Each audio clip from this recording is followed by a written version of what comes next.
No limits. Just purpose. For a long time, my life felt full, but it didn't feel like it was going anywhere. My days were packed. My mind was always on. There was always something that needed attention. But underneath all of that, nothing really felt different. I used to think feeling stuck meant I wasn't doing enough. What I didn't see was how much my life was spent just surviving. For a long time, I thought clarity came first. It didn't. What came first was survival. And survival changes everything. There's a season of life where you're not choosing anything. You're just responding. You wake up already behind. Your mind is already racing. Your body is already braced. Nothing feels optional. Survival mode isn't panic. It's pressure that lasts too long.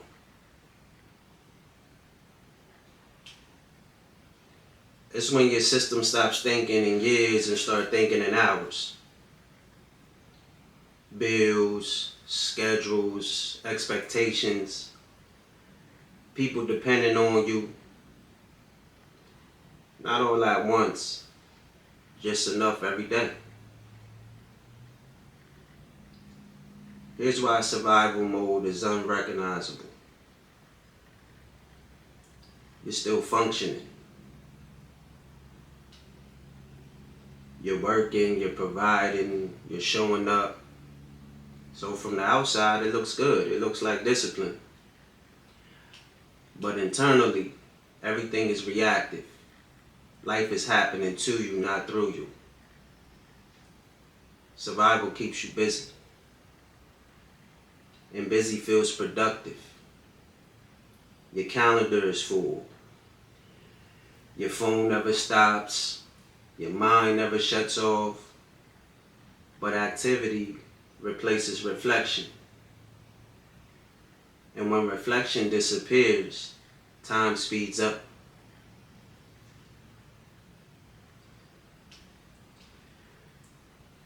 The crazy thing is, people in survival mode say the same things, even if they don't realize it.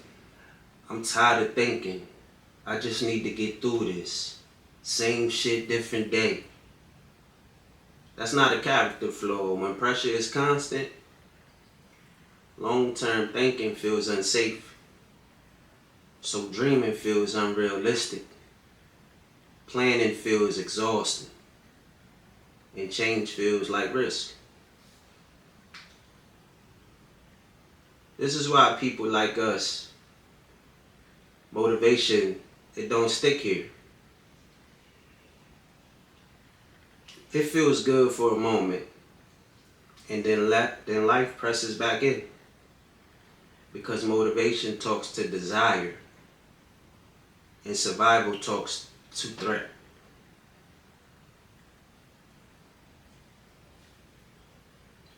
This is also why rest alone doesn't solve it.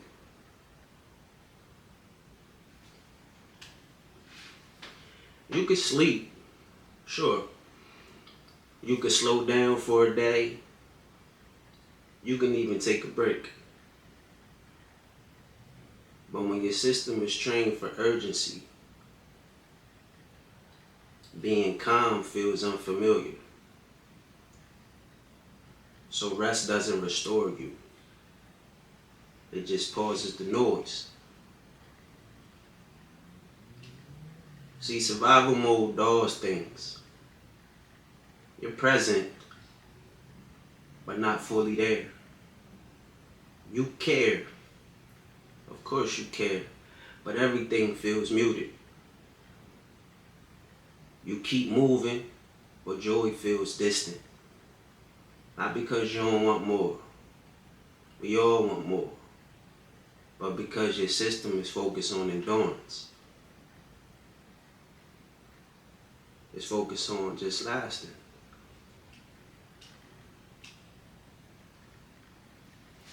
Mental survival changes how you think.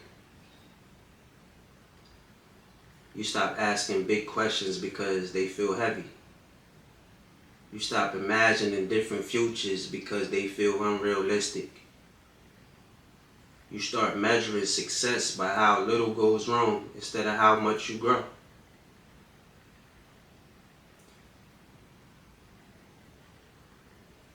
Think it becomes something you avoid, not something you trust.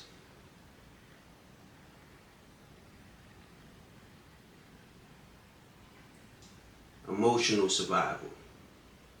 Now that changes how you feel. You don't feel deeply because deep feelings slow you down. You flatten joy because joy can distract you. You numb pain because pain costs energy.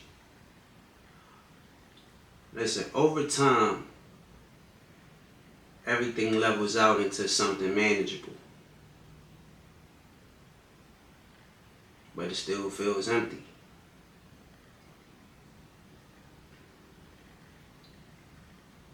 Survival also distorts time. The weeks blur together. Months disappear. You look up and realize a year passed and you can't point to anything that actually changed in your life. Not because you weren't trying, but because maintenance replaced movement. This is how identity starts to shrink. You stop asking who you are becoming. You stop exploring interests. You stop investing in parts of yourself that don't serve immediate needs. You become efficient, reliable, and invisible to yourself. Survival teaches you to minimize risk. So you stop stretching. You stop experimenting. You stop believing you have room to fail. You trade possibility for predictability, and you call it maturity. This is why survival feels normal in adulthood.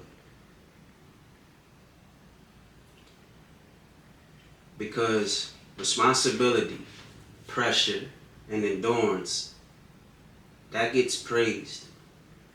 Nobody asks what it costs you. Nobody asks how long you've been holding your breath. They just see that you're still standing.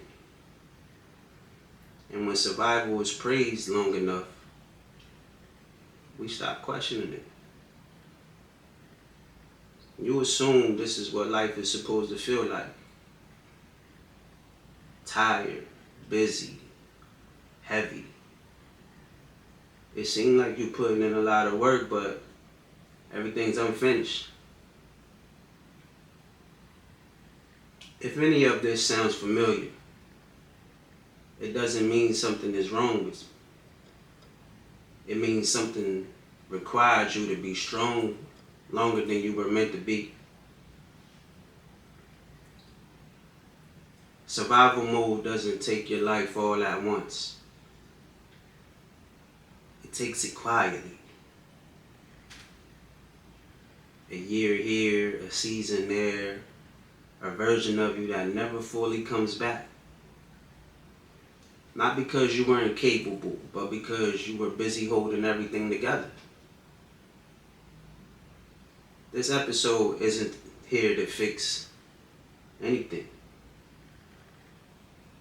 It's here to give language to something that's been happening without a name. Because once something has a name, I feel it stops controlling you in the dark. We'll talk about where this comes from next.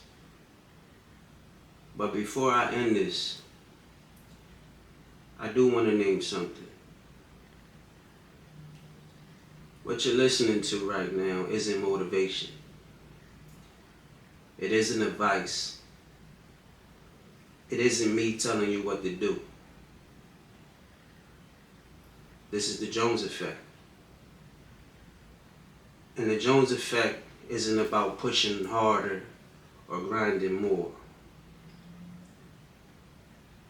See, it's about finally understanding the patterns that shaped you before you ever got to choose.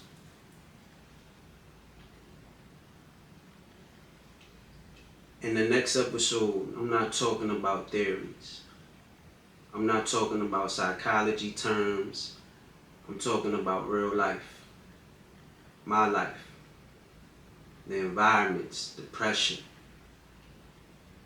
the moments where survival stopped being a phase and became a default. Not for sympathy, not for shock value, just for context.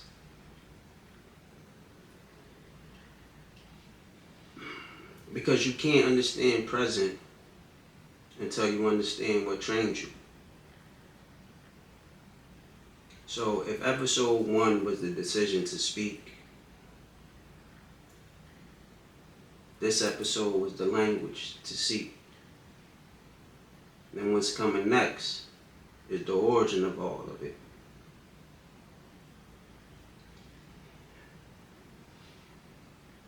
And once you see where survival came from, you'll never look at your life the same way again.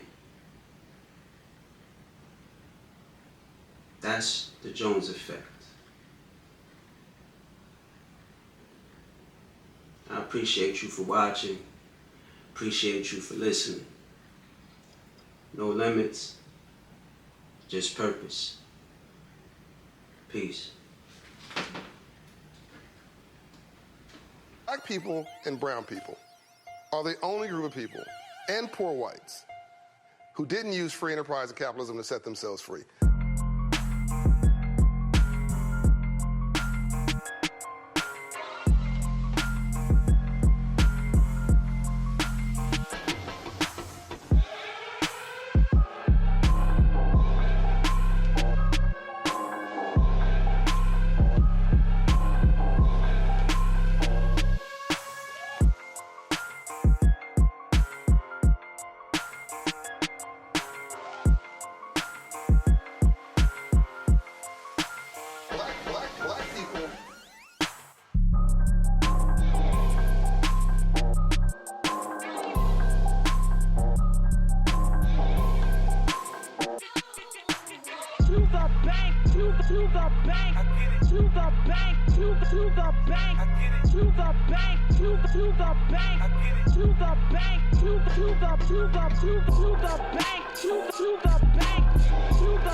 Anytime I change my style, D drop.